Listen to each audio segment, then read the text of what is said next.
Greetings, my fellow YouTubers. I'm Joel, aka the Big D of Big D's Entertainment Rankings and Reviews, with a back-to-back Thanksgiving special reviews. This time, I'm going to be focusing on two Thanksgiving specials.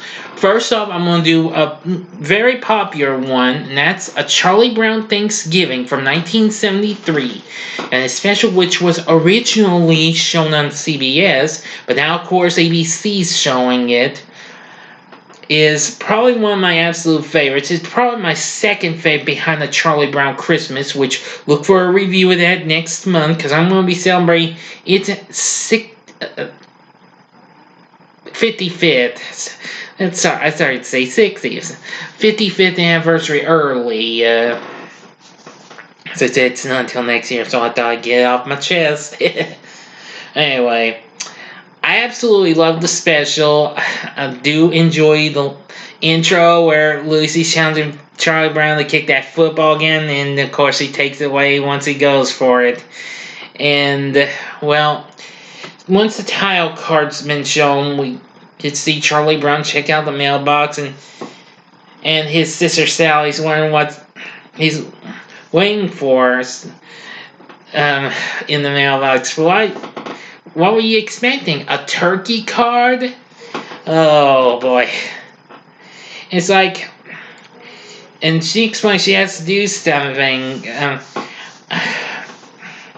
We have to do a report on Stanley Miles. And you mean Miles Standish, says Charlie Brown. It's like, I can't keep up with all these names.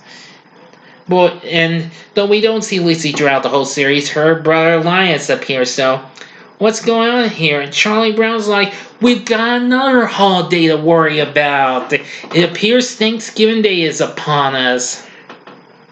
Charlie Brown and Sally get to hear it was Linus explains to Sally that Thanksgiving is a very important holiday. And Charlie Brown tells Linus that his parents are taking him and Sally to his grandmother's. And all that jazz. And soon later on, he gets a little bit of a special call and ways from Peppermint Patty. Yeah, I like Peppermint Patty. She's a great character. And she's decided to come on over for Thanksgiving, but Charlie Brown, you know him, he just can't get the words to come out. He's like, well, well, he's in hot water now. Soon she calls back and tells that she's now bringing Marcy. Yes, you know, always calls Peppermint Patty sir. That's one of the things I like about Marcy. This is all so funny. Oh, now, and then if that was enough, Franklin's now involved in this incoming. Charlie Brown's in such hot water now. And Linus suggests, why don't you just call her back? And Charlie Brown's like, you can't explain anything to Peppermint Patty. Well, soon he had an idea. They could possibly fix up a special Thanksgiving feast. So Snoopy gets to working with the help of his little friend Woodstock. And we soon hear the song Little Birdie playing, which that's an absolutely good song. I love it. Try to get a big ping pong table fixed up, everything with chairs and all that stuff. And soon the Peppermint Patty and the others are about to head that way. Meanwhile, with Snoopy's help, we managed to get a little bit of a feast going, but it was more snacky stuff and stuff like that, because Charlie Brown explains to him, I can't make a Thanksgiving feast. All I can know how to make is cold cereal and toast. Right, that's right. I've seen you make toast. You can't butter it. But, they didn't stop him. They managed to do it. Snoopy's popping popcorn. they bring in a lot of snacky stuff into this here. Pretzel sticks, jelly beans, a parfait from the looks of it. Yeah, a parfait. Uh, uh, Boy, that's all they need. Soon after done all that, everything's getting ready to be fixed. Later, Snoopy is planning to get on a pilgrim outfit, and that's where we hear some great music. This of course, is done by Vince Guaraldi. This was one of the last few specials that had music done by him because he passed away after 2 or 3 years later after this. And Snoopy tries to get Woodstock to get in his uniform, and soon he does. And well, they head on up and knock on the door, and Charlie Brown sees them, and as gets him to come on in, it's like, Snoopy, why are you wearing that getup? He's like, here's your chef's hat. And so he loses his Snoopy kind of loses his balance a little bit, and the gun fires. Don't worry, it's just a cork. It's like, this is no time for goofing off. The guests will be here soon, so get everything ready to be set up. Well, I think that's sort of that's close to what he says. Snoopy just goes, yeah, you gotta love Snoopy, because he's a great character. He's one of my favorites in the Peanuts comic strips. I don't read the Peanuts comic strips like I used to, because I don't read too many funny strips. Because you know me, the only one I read a lot is Phoebe and her unicorn. Oh, well, but that's another story. You know what I'm saying? So anyway, they're there, and once everything's brought out, after a little prayer, and Peppermint Patty's not too thrilled with everything. Like, what blockhead cooked this? Oh boy. Charlie Brown feels like he's hurting, so managed to make amends and shook hands, and boy Patty's like, you're holding my hand, you sly old dog, you.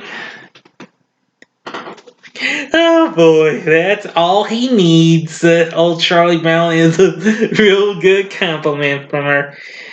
Soon, Charlie Brown calls up his gram, and I do like that muffled sound you hear. It sounds like a horn. It's like, yes, ma'am?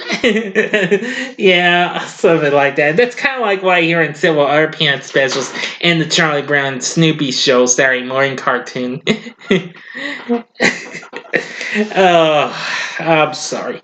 But anyway, soon after that, Peppermint Patty tells them that they're all invited to join Charlie Brown. And out they go. And they sing Over the River and Through the Woods. That's a really good scene. And, well, Snoopy and Woodstock have their own little Thanksgiving feast going to the end and into the credits. But that's all the story. I know I gave the story away, but hey, this has been around for over 45 years, so henceforth, I'm sure you've watched it. But if you haven't, sorry, I had to tell it. Anyway, would I recommend it? You better believe it. You need to see a Charlie Brown Thanksgiving. You gotta if you're watching it, I have to say, get your kids to watch it. It's very good. One of the greats. Okay, now it's time for my other Thanksgiving special review, and this time it's one that came out a year before Charlie Brown Thanksgiving, and that would be 1972's The Thanksgiving That Almost Wasn't. Now, this animated special, which was originally produced by Hanna-Barbera and distributed by Avco Embassy, premiered in syndication in 1972, and then, of course, the following month, they did another special, which was A Christmas Story, not to be confused with the 1983 movie of the same name. That came out, over a decade later. Now, I rewatched this. I try to do my best to try to watch it every time, as long as it doesn't mess up on me, but Kind of in a way, but I managed to make it through. And I caught this special several times on Cartoon Network and then again on Boomerang. Now, I'll try not to spoil much, but if you've not seen this, you've been warned if you go on through, so I'll give you 5 seconds to stop.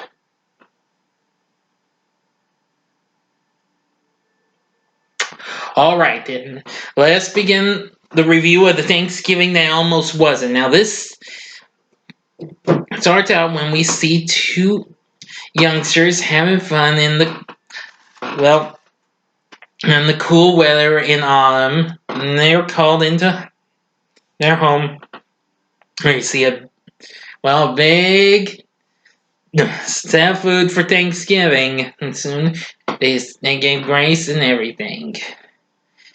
And meanwhile, on a tree not too far from this family's home, we see a family of squirrels who are about to have a Thanksgiving feast. Now the mother and father squirrel give their son a little bit of a story about the first Thanksgiving. They tell him that we don't really know these family of squirrels' names, not even their son, but they tell him that the first Thanksgiving would not have happened if it hadn't been for his great great great grandfather, Jeremy Squirrel.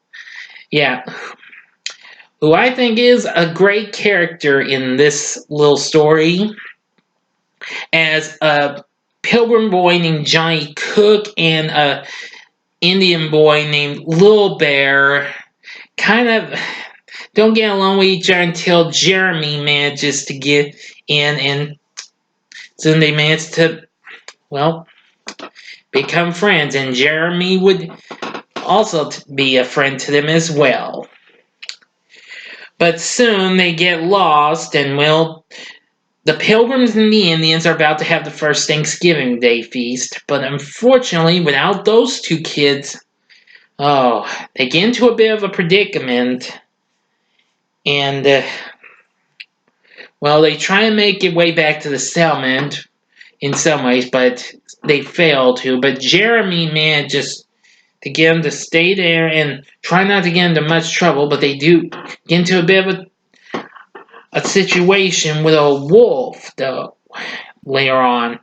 But I'm going to try not to give too much, because this special, I'm sure a lot of y'all don't know of, so I'm going to try not to give much more details and what have you. But they do get back home. But like I said, I think you should watch this special, so I'm not going to spoil more of this special. You need to watch the Thanksgiving That Almost Wasn't. I would highly recommend it.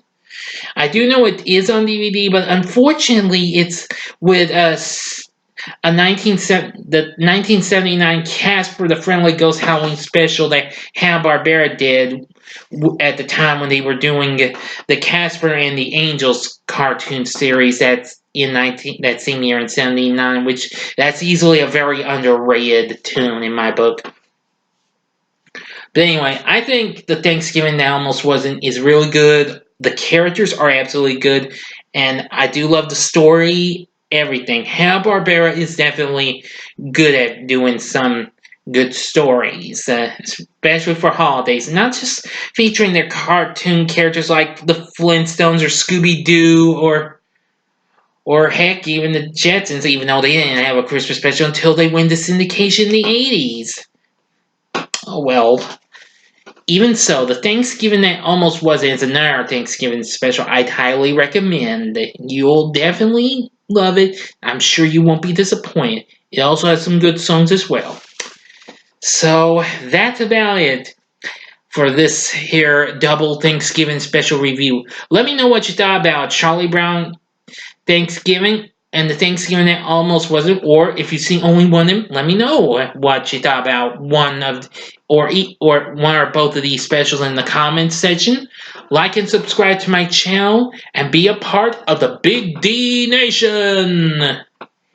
Join me tomorrow when I start a week of Disney, and I'm going to do a back-to-back review. Again, I decided to try to ease down and not give too many videos per day, not all the time, so I'm going to do a back-to-back review on the first two installments of the Herbie series, as I'll review The Love Bug and Herbie Rides Again in a back-to-back review. And then later on, I will review, the 1998 version of The Parent Trap. So thank you again for watching. Until next time, I'm the Big D saying, see ya!